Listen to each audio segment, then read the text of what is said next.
Les journaux l'ont surnommé l'étrangleur de Hillside, mais la police croit qu'il n'agit pas seul. La piste à suivre pour le capturer est difficile, les indices sont rares et les meurtres s'accumulent. Les parcs de la Californie fourmillent de centaines de sentiers pédestres, parmi lesquels se terre un tueur. Comment les détectives pourront-ils le trouver dans pareille étendue? Les cadavres de plusieurs jeunes hommes sont retrouvés le long d'une autoroute du Midwest américain. La police connaît l'identité du tueur, mais devra prouver sa culpabilité avant qu'il ne soit trop tard. Le tueur en série ne pense qu'à une chose, tuer. Il ne s'arrête jamais de lui-même et le nombre de ses victimes augmente sans cesse. Son obsession est telle que seule la police pourra l'arrêter. Il est sans pitié.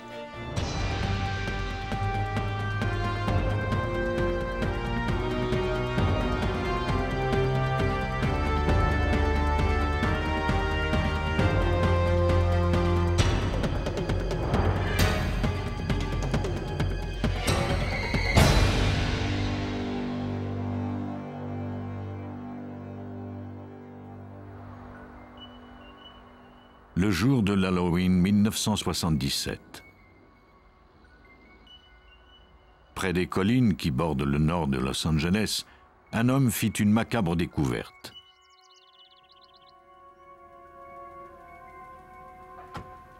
Le corps d'une femme nue gisait devant sa maison. Après avoir recouvert le cadavre d'une toile pour le dérober à la vue de ses enfants, il alerta la police. Le détective Frank Salerno fut l'un des premiers inspecteurs à arriver sur les lieux. Lorsque j'ai reçu l'appel, on m'a d'abord dit qu'il pouvait s'agir d'une overdose. Mais dès que j'ai vu le corps, j'ai tout de suite vu qu'il ne s'agissait pas d'une overdose, mais bien d'un meurtre. La victime avait des blessures au cou, aux poignets et aux chevilles, ce qui laissait présumer qu'elle avait été ligotée avant d'être étranglée. Elle avait également été violée. On ne savait rien de son identité ni de son lieu de résidence. En fait d'indices, les policiers ne recueillirent qu'une seule petite fibre blanche sur une de ses paupières. Ce n'était pas grand-chose, mais pour le moment, c'était tout ce dont ils disposaient. Moins d'une semaine plus tard, un témoin aperçut le corps nu d'une femme sur le sentier qu'elle avait emprunté pour faire son jogging matinal. Ce meurtre n'était pas sans rappeler le premier. Tout comme la première victime, elle avait été violée, étranglée, et son corps avait été abandonné à la vue de tous. Le meurtrier avait même pris soin de le laisser sur un plan légèrement incliné.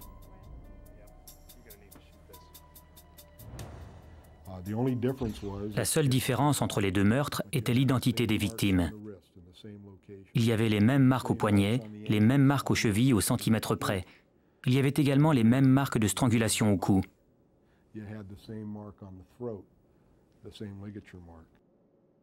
Nous avons immédiatement conclu qu'il s'agissait du même ou des mêmes auteurs. Les meurtres ne s'arrêtèrent pas là.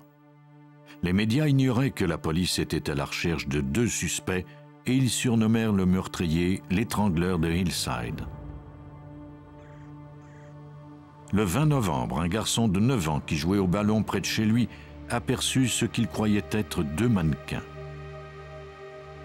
Il s'approcha et découvrit qu'il ne s'agissait pas de mannequins. On avait signalé la disparition de Dolores Cepeda et de Sonia Johnson une semaine plus tôt. Elles avaient à peine 15 ans.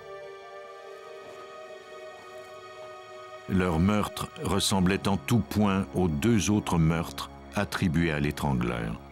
Cependant, dans ce cas-ci, il y avait eu un témoin. Un garçon avait aperçu les jeunes filles le jour de leur disparition. Elles étaient descendues de l'autobus et un homme était sorti de sa voiture et les avait abordées.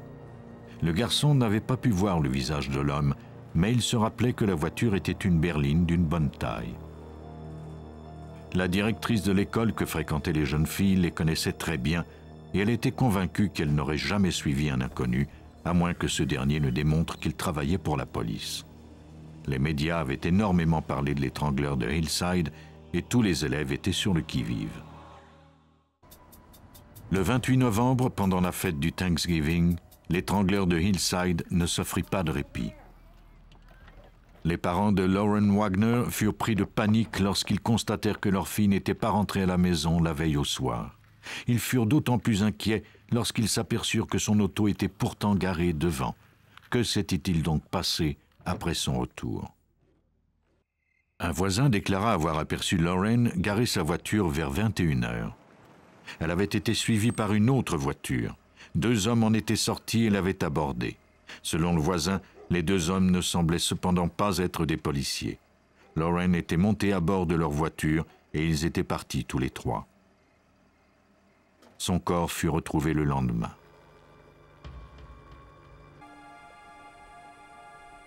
Le témoignage du voisin corroborait cependant l'hypothèse de 2 meurtriers. Il était également possible qu'ils se fassent parfois passer pour des policiers.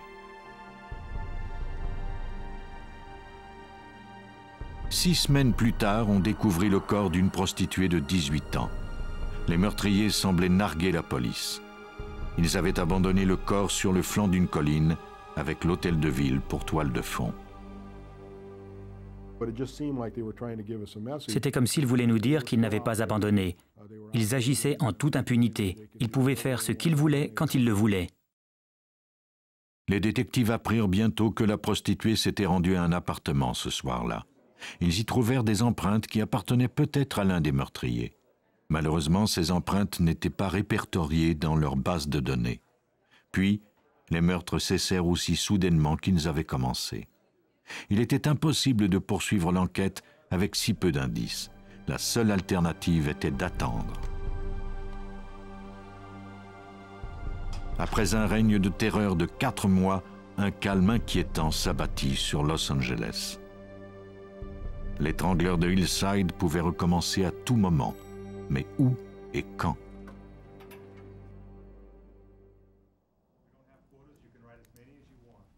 En janvier 1979, à Bellingham, dans l'État de Washington, un homme signala la disparition de sa petite amie et de la jeune femme qui partageait son appartement. Elle lui avait dit qu'elles allaient surveiller une maison pour rendre service à un gardien de sécurité. Les détectives se rendirent à l'appartement des 2 jeunes femmes. Dès son arrivée, Terry Mangan, le chef de police de Bellingham, sut que Diane Wilder et Karen Mandick couraient un grand danger. Nous avons compris tout de suite que quelque chose d'anormal était arrivé. Il y avait des sacs d'épicerie dans la voiture de Diane Wilder qui contenaient des aliments périssables. Le chat n'avait pas été nourri, on ne l'avait pas fait sortir et les lumières étaient allumées.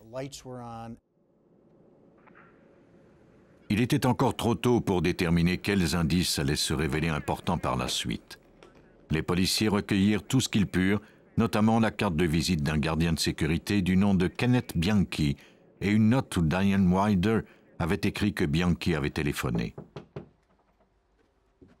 Lors d'un interrogatoire, ce dernier nia connaître les 2 jeunes femmes et déclara qu'il n'avait pas pris d'arrangement pour faire garder une maison par quiconque. Ce soir-là, il suivait un cours de technique policière car il espérait faire partie de la réserve du bureau du shérif.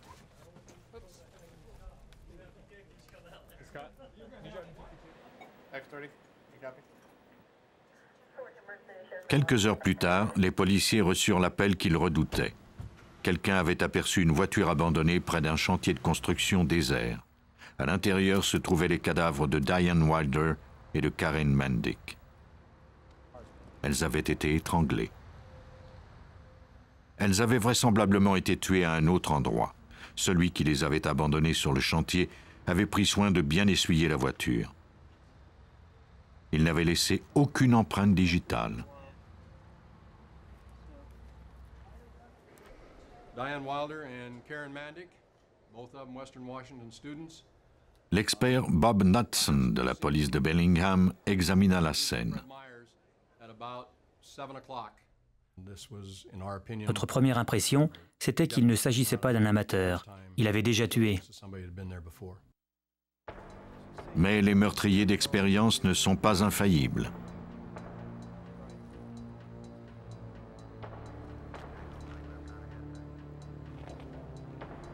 Les détectives recueillirent un cheveu qui ne semblait pas provenir d'une des victimes. Ils espéraient qu'il appartenait au suspect.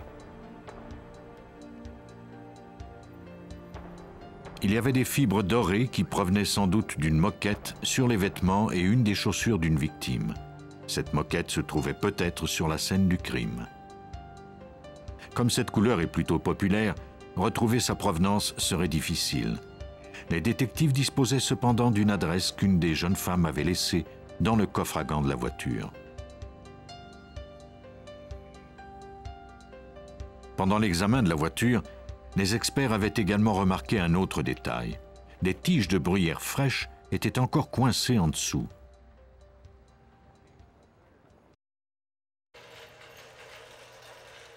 Les policiers remorquèrent la voiture à la fourrière pour l'examiner plus attentivement. Sur le réservoir à essence, ils remarquèrent des marques récentes. Le meurtrier avait peut-être éraillé le dessous du véhicule et le réservoir sur une pierre lorsqu'il avait placé les deux cadavres dans le coffre arrière.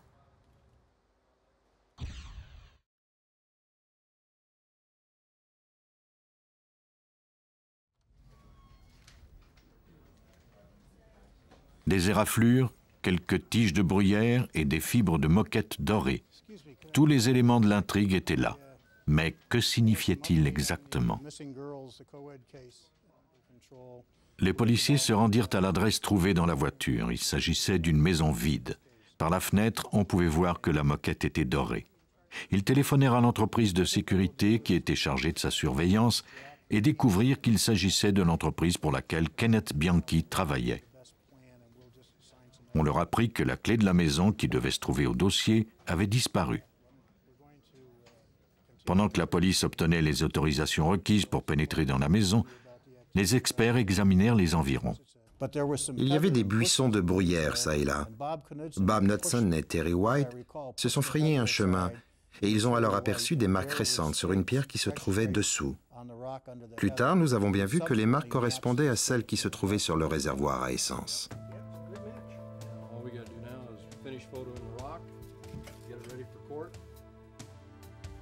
À l'intérieur de la maison, les détectives recueillirent les cheveux de 3 personnes différentes. 2 d'entre eux étaient identiques à ceux des victimes. Le 3e correspondait à celui qui avait été recueilli dans la voiture. Ainsi, la voiture avait été garée devant cette propriété. De plus, les 2 jeunes femmes accompagnées d'un inconnu s'étaient bien trouvées à l'intérieur de la maison. Les seules personnes qui y avaient accès en l'absence des propriétaires étaient les employés d'une entreprise de sécurité.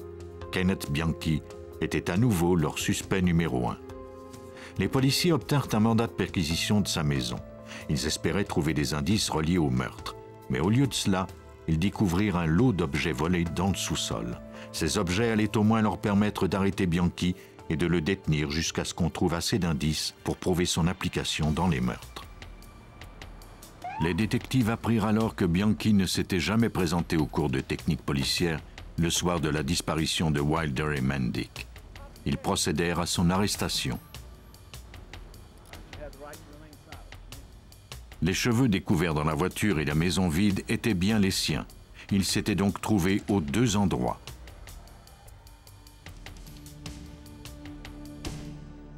Les détectives étaient convaincus d'avoir arrêté l'auteur des 2 meurtres. Ils ignoraient cependant que Bianchi en avait peut-être commis quelques autres auparavant. Ils découvrirent chez lui un permis de conduire de la Californie et téléphonèrent à la police de Los Angeles pour vérifier s'il avait un casier judiciaire. Le détective qui leur répondit avait fait partie de l'escouade spéciale de l'étrangleur de Hillside et il remarqua immédiatement plusieurs ressemblances troublantes. C'était le téléphone que le détective Frank Salerno attendait depuis 2 ans. Non seulement vivait-il dans la même rue que 2 des victimes, mais il avait aussi habité rue Tameron, où se trouvait la maison de Kimberly Martin. Nous nous sommes retrouvés instantanément avec un suspect qui était relié à 3 des victimes. Nous n'avions jamais été si près du but auparavant. Le cheveu recueilli dans la voiture de l'État de Washington ressemblait en tout point aux cheveux découverts sur 2 des victimes de Hillside à Los Angeles. Les empreintes de Bianchi correspondaient également aux empreintes recueillies lors du meurtre de la prostituée. Confronté à ces preuves accablantes, Bianchi avoua que son cousin Angelo Buono et lui-même étaient ceux qui avaient étranglé les femmes de Hillside.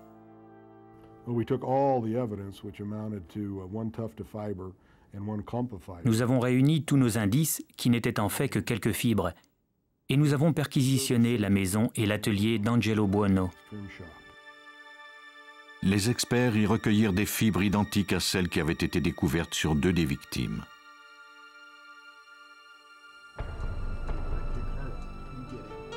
Les 2 hommes expliquèrent par la suite comment ils s'y prenaient. Ils roulaient dans les rues d'Hollywood en se faisant passer pour des policiers en civil. Certaines de leurs victimes étaient des prostituées et donc faciles à attirer.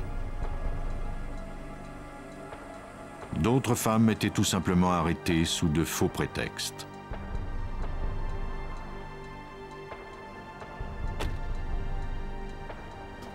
Une fois en voiture, elles étaient menottées puis conduites à l'atelier de Buono, où les 2 hommes les ligotaient et les violaient avant de les étrangler.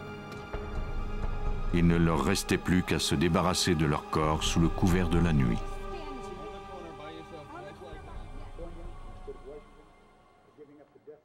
How does a defendant plead to count 1 of the information? Guilty, Your Honor. How does a defendant plead to count 2 of the information? Guilty. Bianchi plaida coupable à 2 meurtres au premier degré dans l'État de Washington et avoua avoir commis 10 meurtres en Californie. Tout comme son cousin Angelo Buono, il fut condamné à la prison à vie sans possibilité de libération conditionnelle. On associe généralement violence et meurtres crapuleux aux grandes villes. Malheureusement, les tueurs en série se trouvent partout.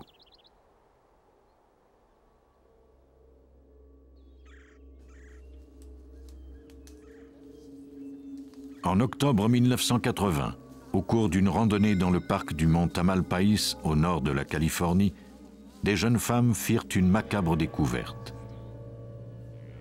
Le corps d'une femme gisait sur le sol. Elle avait été violée, puis tuée d'une balle dans la nuque.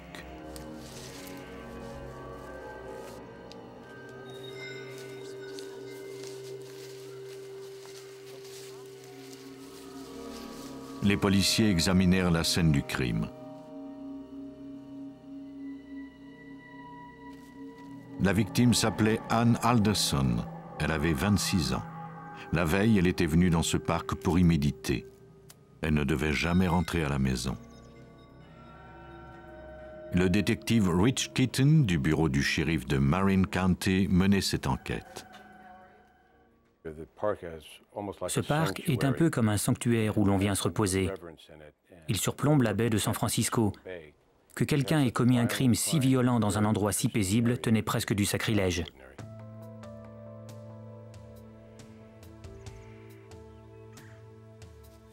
Il n'y avait pas beaucoup d'indices sur la scène du crime. On recueillit cependant des traces de sperme. Les projectiles prélevés sur le corps de la victime furent envoyés au laboratoire de Santa Rosa.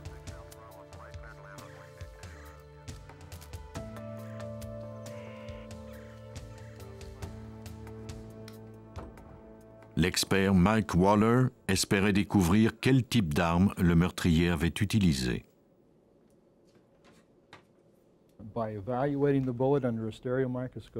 On peut examiner une balle sous un stéréoscope comme celui-ci, et en évaluant certaines caractéristiques et en la mesurant, on peut déterminer le modèle de l'arme et parfois même la marque. Dans ce cas-ci, nous pensions que l'arme utilisée était peut-être un revolver spécial Rossi de calibre 38.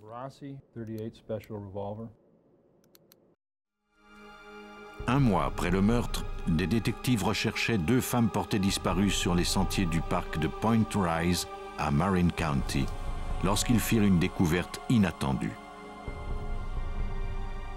Les corps d'une femme et d'un homme gisaient face contre terre dans la forêt. Ils avaient été tués à l'aide d'une arme à feu. Les policiers qui examinèrent la scène ne remarquèrent aucune empreinte de pas, aucun cheveu ni fibre. Il n'y avait que quelques balles.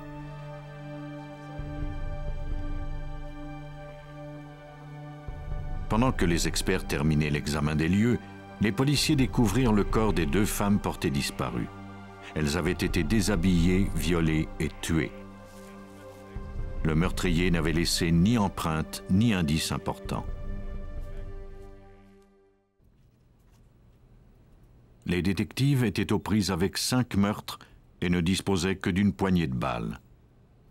Mike Waller examina ces projectiles et constata qu'ils avaient tous été tirés avec la même arme à feu. Aucun doute n'était possible. Un tueur en série rôdait dans les parcs de l'État et s'attaquait aux randonneurs. C'était malheureusement tout ce que l'on savait.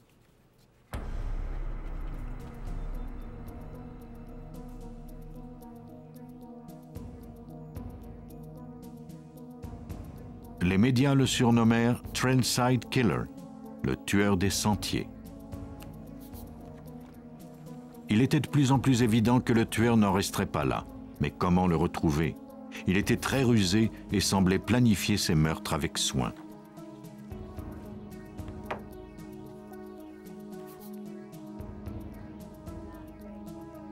Une équipe de policiers fut chargée de recueillir les témoignages des randonneurs. Certains d'entre eux déclarèrent avoir aperçu un homme étrange rôder dans les sentiers le jour précédent. Grâce à leur description, la police fit dresser un portrait du suspect. Pendant ce temps, des experts dressaient un profil psychologique du tueur. Il devait sans doute être un homme de race blanche, entre 20 et 25 ans, être grand et élancé et avoir les cheveux noirs. En somme, un physique agréable et une personnalité avenante et sympathique.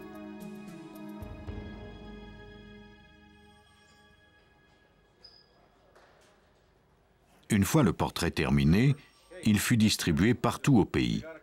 La police fit poser des affiches dans tous les parcs d'État et dépêcha des agents civils pour surveiller les sentiers. On demanda également l'aide du FBI.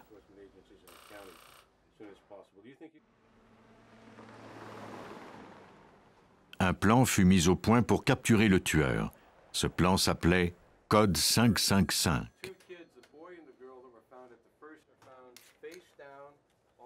Il consistait à dresser des barrages sur toutes les routes du comté dès qu'un nouveau meurtre serait signalé. Cela n'empêcherait évidemment pas un nouveau meurtre d'être commis, mais il n'y avait pas d'autre alternative pour appréhender le suspect. Il fallait faire quelque chose.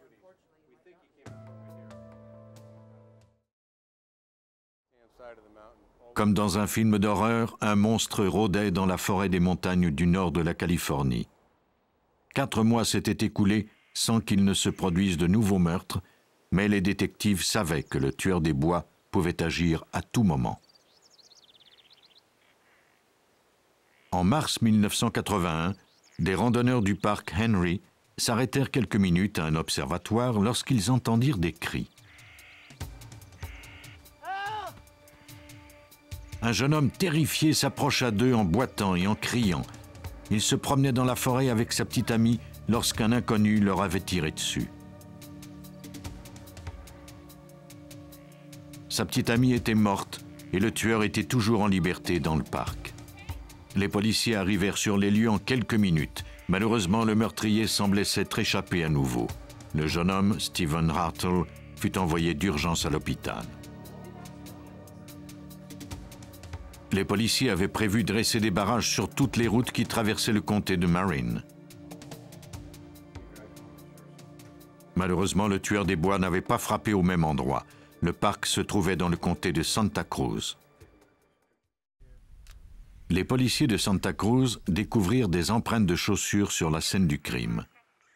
Ils en firent des moulages pour analyse ultérieure. Ces empreintes et les balles étaient les seuls indices dont les autorités disposaient. Mais quelque chose avait échappé au contrôle du tueur. Stephen Hartle avait survécu et il avait tout vu. Lorsque la police lui montra le portrait robot du tueur, cependant, Hartle ne le reconnut pas. L'homme qui s'était attaqué à lui ne lui ressemblait pas du tout. Était-il possible que Hartle et sa petite amie aient été victimes d'un meurtrier qui se plaisait à imiter le tueur des sentiers? L'homme qui s'était attaqué à eux était grand, costaud, il avait une moustache, portait des lunettes et était pratiquement chauve. De plus, il avait bien 20 ou 25 ans de plus que l'homme du portrait robot. La police fit faire un nouveau portrait et redoubla d'efforts pour retrouver non pas un, mais deux meurtriers.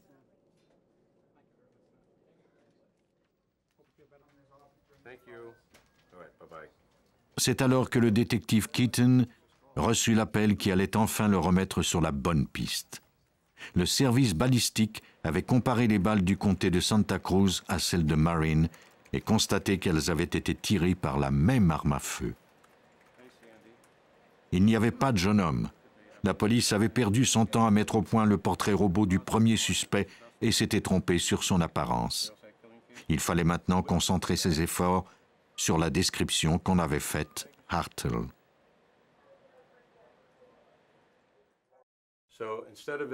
Plutôt que de chercher un jeune homme de race blanche d'environ 25 ans, nous nous sommes mis à la recherche d'un homme d'environ 50 ans.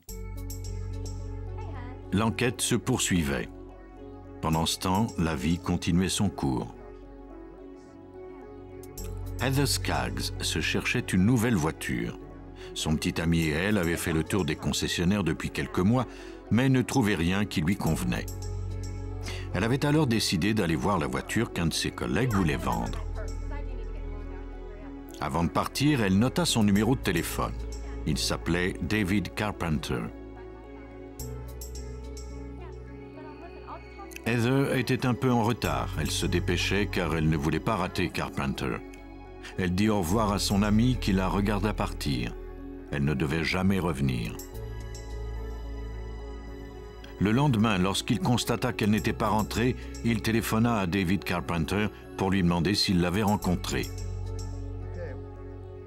Carpenter déclara que Heather n'était jamais venue chez lui et qu'elle n'avait pas téléphoné non plus. Inquiet, le petit ami de Heather décida de signaler sa disparition à la police. Lors d'un interrogatoire, Carpenter s'en tint à la même version. Mais les policiers ne purent s'empêcher de lui trouver une ressemblance troublante avec le tueur des sentiers. Il fut mis sous surveillance pendant 2 semaines. Pendant ce temps, la police découvrit que Carpenter avait un casier judiciaire pour viol et assaut. Il fut convoqué pour subir un nouvel interrogatoire. Lors de la fouille de sa voiture, les experts découvrirent une balle de calibre 38. Elle fut envoyée au laboratoire pour analyse. Le corps de Heather Skaggs fut retrouvé quelques jours plus tard.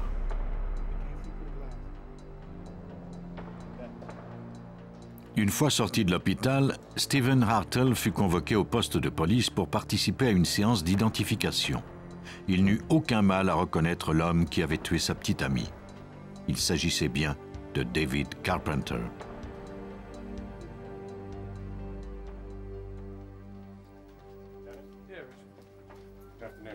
Les détectives avaient enfin arrêté le tueur. Il n'y aurait plus de meurtre dans les parcs de l'État. Mais pour conclure l'enquête, il faudrait trouver l'arme du crime.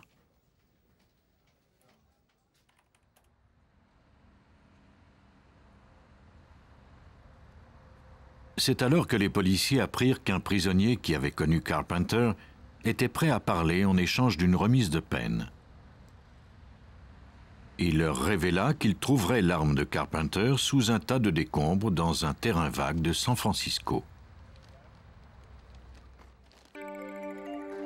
Il n'avait pas menti. L'arme fut recueillie et envoyée à Mike Waller afin que ce dernier procède aux analyses.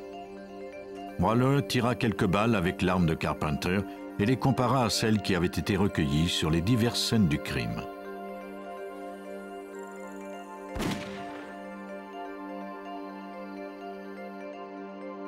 Il n'y avait pas de doute. Les balles étaient parfaitement identiques. Elles avaient toutes été tirées avec la même arme, celle qui avait fait 7 victimes.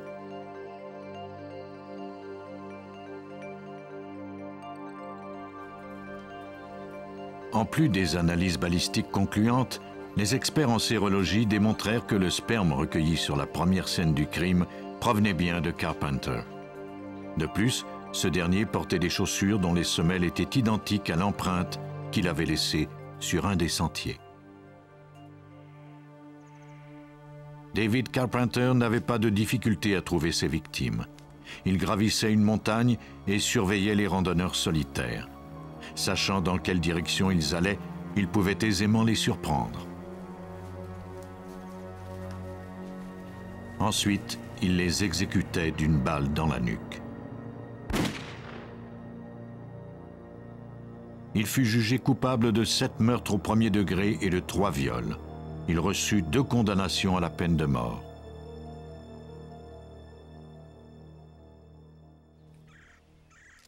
Carpenter trouvait une gratification sexuelle à violer les femmes. Lorsqu'il tuait un homme, c'était parce que ce dernier se trouvait au mauvais endroit, au mauvais moment. La plupart des tueurs en série sont des hommes, mais ils ne s'attaquent pas toujours au sexe opposé.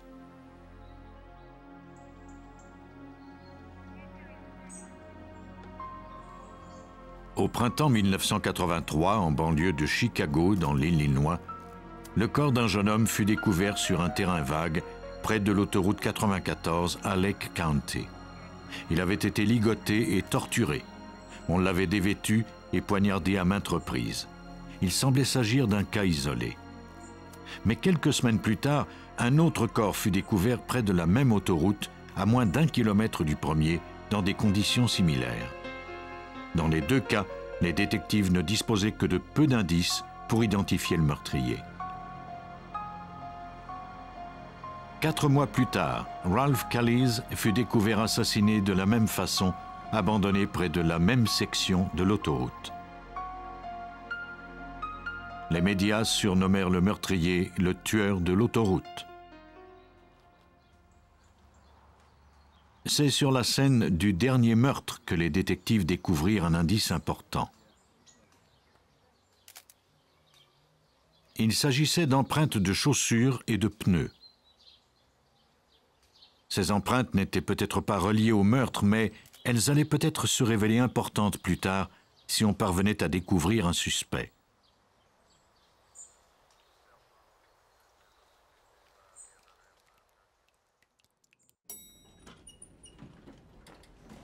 Le détective Dan Collin était convaincu qu'il allait tuer à nouveau. Lorsque nous avons découvert la 3e victime en août, Ralph Callies, nous avons compris que nous avions affaire à un tueur en série qui sévissait dans le nord de Chicago. Comme les tueurs en série ont l'habitude de se déplacer pour éviter d'être repérés, Collin avisa les comtés voisins.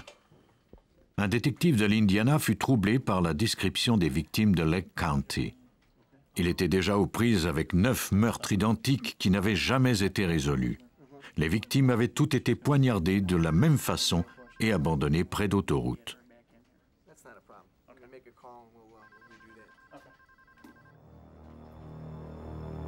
Une chasse à l'homme devrait à tout prix être lancée. Le nombre de victimes s'élevait maintenant à 12.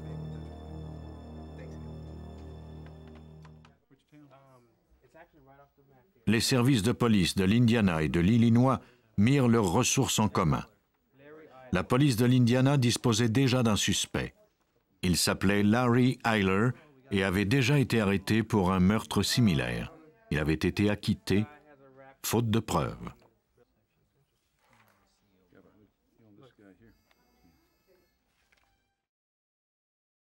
Les policiers devraient se contenter d'attendre qu'il commette une erreur.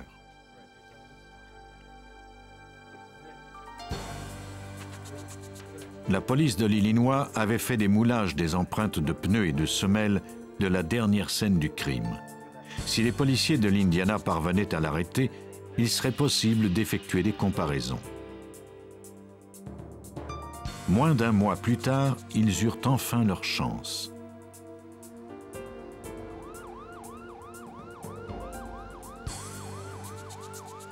Le 30 septembre 1983, un patrouilleur de l'Indiana s'arrêta pour interroger 2 hommes dans un pick-up garé sur le bord d'un chemin près de l'autoroute 65.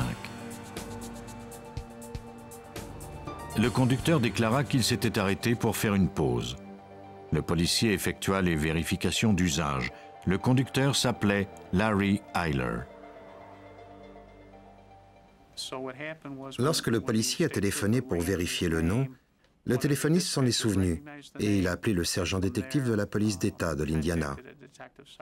Ce dernier lui a tout de suite dit d'arrêter Larry et de le conduire au poste de Lowell pour un interrogatoire.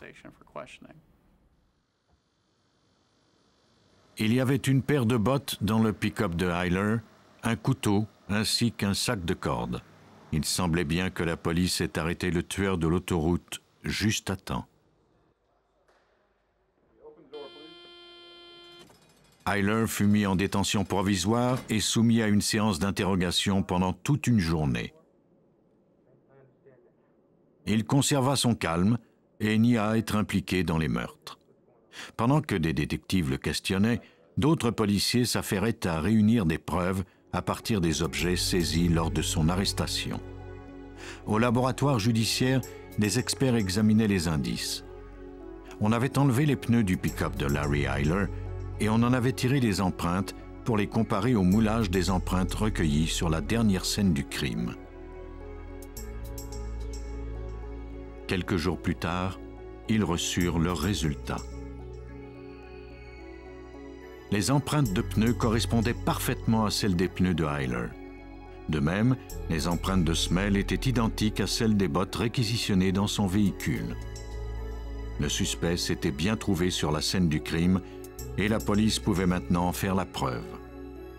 Mais ces empreintes ne prouvaient pas cependant hors de tout doute qu'il avait tué Ralph Kalisz. Heureusement, la preuve se cachait parmi les indices recueillis lors de l'arrestation de Larry Hyler. Il y avait encore des traces de sang séché sur les semelles de ses bottes et ce sang correspondait à celui de Ralph Kalisz. De plus, il y avait également des traces de sang sur le couteau recueilli dans son pick-up. Avec de telles preuves en main, les détectives pourraient faire condamner Larry Hyler. Ils l'inculpèrent du meurtre de Ralph Kalisz et préparaient déjà la reconstitution des événements en vue du procès. Ils étaient convaincus de remporter leur cause. Mais ils se trompaient. Les preuves n'avaient aucune valeur. Les preuves ont été refusées à cause d'une clause d'exclusion, selon laquelle elles avaient été saisies illégalement. On ne pouvait pas s'en servir contre lui.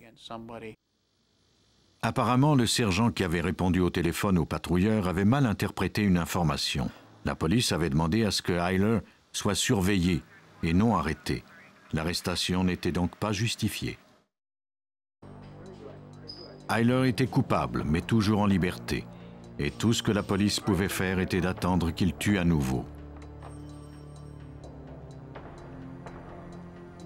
La police de l'Illinois décida de le garder à l'œil, non seulement pour éviter un autre meurtre, mais aussi dans l'espoir qu'il laisserait de nouveaux indices.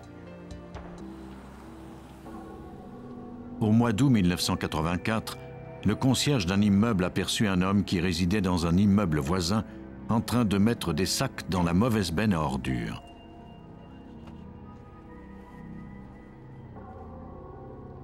Ce n'était pas la première fois que cela se produisait.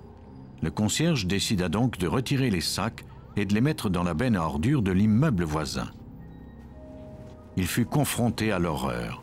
En soulevant le sac, celui-ci se déchira et une jambe perça la pellicule de plastique. Lorsque les policiers se rendirent sur les lieux, ils reconnurent l'immeuble voisin. C'était là où Hyler vivait. Les sacs à ordures contenaient le corps dépecé de Danny Bridges. Bien que ce meurtre ne ressemblait en rien à ceux du tueur de l'autoroute, les détectives étaient convaincus qu'Hyler en était l'auteur. Les sacs à ordures furent envoyés au laboratoire judiciaire du service de police de Chicago, où ils furent examinés par l'expert James Doran. Nous avons porté une attention particulière aux sacs de plastique dans lesquels se trouvaient les membres de la victime. Nous espérions en fait découvrir des empreintes sur le sac qui nous permettraient de prouver l'implication d'un suspect.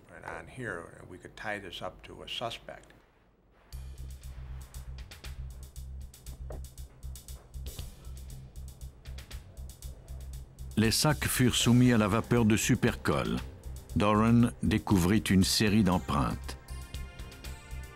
Personne ne fut surpris de constater qu'il s'agissait des empreintes de Larry Eyler. Les détectives disposaient enfin d'indices valables. Cette fois-ci, il ne faudrait pas commettre d'erreur. Les preuves étaient formelles. Toutes les procédures avaient été suivies à la lettre. Le règne de terreur du tueur de l'autoroute était enfin terminé. Mais Eyler avait une surprise en réserve. Lors d'un nouvel interrogatoire, Eyler déclara qu'il avait bien jeté des sacs à ordures, mais qu'il avait dû déplacer d'autres sacs pour faire un peu de place. Apparemment, avait-il déclaré, il avait déplacé les sacs qui contenaient le corps. La police savait qu'il mentait, mais en vérité, n'importe qui aurait pu toucher ces sacs une fois qu'ils étaient dans la benne à ordures. Son alibi serait difficile à réfuter. Une fois encore, il semblait que le tueur de l'autoroute échapperait à la condamnation. Dans l'espoir de prouver la culpabilité d'un meurtrier, les experts devraient à nouveau soumettre à la vapeur de supercolle les sacs qui contenaient le corps démembré d'une victime. Cette fois-ci, cependant, c'est l'intérieur qui serait analysé. James Doran découvrit une nouvelle empreinte qui appartenait bien à Larry Eyler. À ce jour, nous n'avons jamais découvert deux individus ayant les mêmes empreintes digitales. Et à moins que Larry Eyler ait une explication plausible au fait qu'il ait laissé l'empreinte de son pouce à l'intérieur de ce sac, nous avions la preuve que c'était lui qui avait tué Danny Bridges. Grâce à cette nouvelle empreinte, la police put procéder à l'arrestation de Eyler chez lui. Il fut accusé du meurtre de Danny Bridges. Eyler était à nouveau en détention provisoire, mais cette fois-ci, la police s'assura qu'il ne serait pas remis en liberté. Son appartement fut ratissé au centimètre près. Il n'était pas question de perdre ce procès une deuxième fois. Au premier coup d'œil, l'appartement ne semblait pas avoir été le théâtre d'un meurtre. Mais les experts découvrirent bientôt les morceaux d'un puzzle qui racontait une toute autre histoire.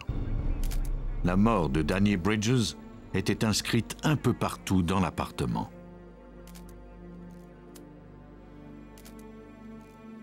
Il y avait des traces de sang sur un poinçon recueilli dans la chambre à coucher. Les échantillons étaient trop petits pour être analysés, mais il était cependant plausible de présumer que c'était l'arme qui avait causé les trous sur le corps de la victime. Pour un appartement où un crime de cette violence s'était produit, les détectives étaient surpris de trouver si peu de traces de sang. Si le meurtrier avait démembré le corps dans l'appartement, c'était sans doute dans la salle de bain qu'il avait fait son travail. Les experts retirèrent le seuil en espérant qu'Eyler n'en avait pas nettoyé le dessous. L'idée se révéla bonne, car il s'y trouvait suffisamment de sang pour procéder à une analyse. On envoya un échantillon au laboratoire.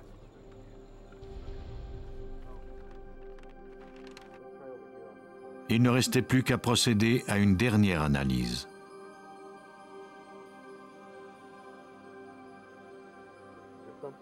Les experts vaporisèrent du luminol, un produit chimique qui réagit au contact des protéines contenues dans le sang. L'appartement s'illumina soudain. L'endroit était couvert de taches de sang.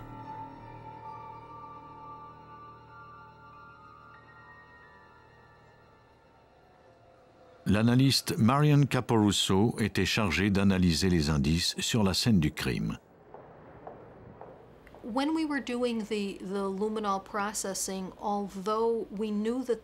Lorsque nous avons procédé à l'analyse au luminol, nous savions qu'il y avait du sang, mais aucun d'entre nous n'était préparé à en voir autant.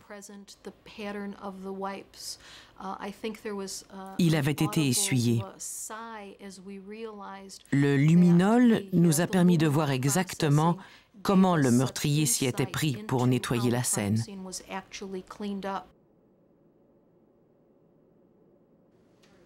Les échantillons de sang furent analysés afin de vérifier s'il s'agissait bien de celui de Danny Bridges ou si une autre victime avait été tuée à cet endroit. À l'époque, il était encore impossible d'analyser l'ADN.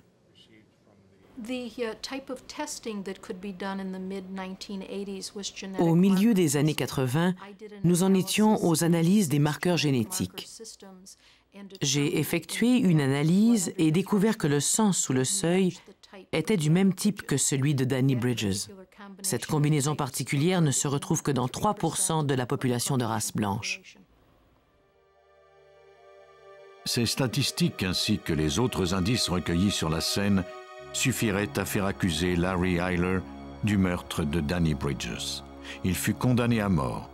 Il avoua par la suite avoir tué 22 autres hommes durant 4 ans.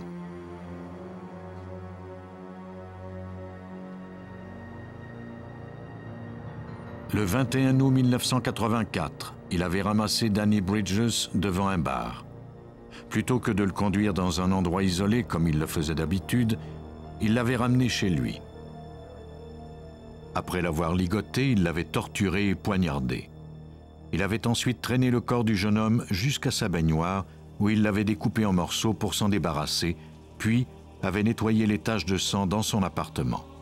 Il ignorait que sa culpabilité laissait des traces qu'il ne pourrait jamais effacer. Il est difficile de comprendre les motivations d'un tueur en série. Les experts savent cependant que ces meurtriers sont incapables de s'arrêter. Quant aux détectives, ils sont, eux, incapables d'abandonner lorsqu'ils sont sur la trace d'un de ses ennemis publics. Ils savent qu'ils finiront par retrouver leurs traces à partir des quelques indices qu'ils laissent derrière eux.